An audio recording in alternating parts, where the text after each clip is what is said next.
শেষ মুহূর্তের প্রস্তুতি নেওয়া শেষ।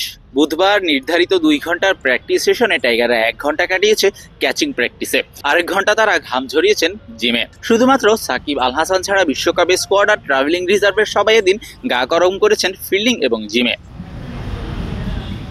16 তারিখ অর্থাৎ বৃহস্পতিবার রাত 1:40 ফ্লাইটে হিউস্টনের উদ্দেশ্যে দেশ ছাড়বে বাংলাদেশ। দেশ ছাড়ার আগে প্রেস কনফারেন্সে মুখোমুখি কোচ ক্যাপ্টেন। যাওয়ার আগে ক্যাপ্টেন জানিয়ে রাখলেন দল নিয়ে তার প্রত্যাশা। আশা তো করছি যে এবার ভালো কিছু হবে, কারণ প্রিপারেশন বা আমাদের টিমের কম্বিনেশন অনুযায়ী আমার মনে হয় খুব ভালো একটা দল। বাট ভালো খেলাটা খুব জরুরি, ওই দিনে যার যার দায়িত্ব আছে দায়িত্বটা পালন করাটা খুব জরুরি। আমার মনে হয় এটা নিয়ে সবাই ইন্ডিভিজুয়াল প্ল্যান করে এবং চিন্তাও করে কিভাবে আমি টিমকে দিতে পারবো। তো আমি এটা আশা করি যে এবার হয়তো সবাই ডেলিভার করবেন। কিছুদিন আগেই শান্ত বলেছিলেন বিশ্বকাপ নিয়ে মাতামাতি তার একদমই পছন্দ না, এসব নিয়ে কথা না হলেই বরং তিনি খুশি। কেন তার এমন মন্তব্য ছিল তার পেছনে দিয়েছেন যুক্তি। ক্যাপ্টেন এবারও জানিয়ে রাখলেন মূল বাস্তবতা।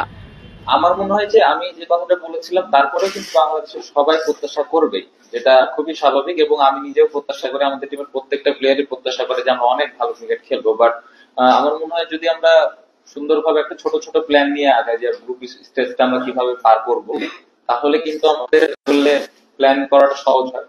আমরা যে গ্রুপে আছি তুলনামূলকভাবে খুব একটা যে দুর্বল গ্রুপ সেটা বলবো না, তো আমাদের জন্য এটা ডিফিকাল্ট হবে। যদি আমরা এটা পার করতে পারি তখন আমরা আবার সুন্দরভাবে আলাদা আলাদা করে প্ল্যান করতে পারবো। কারণ টি-20তে এটা আমি বিশ্বাস করি কোনো ছোট দল বড় দল নেই।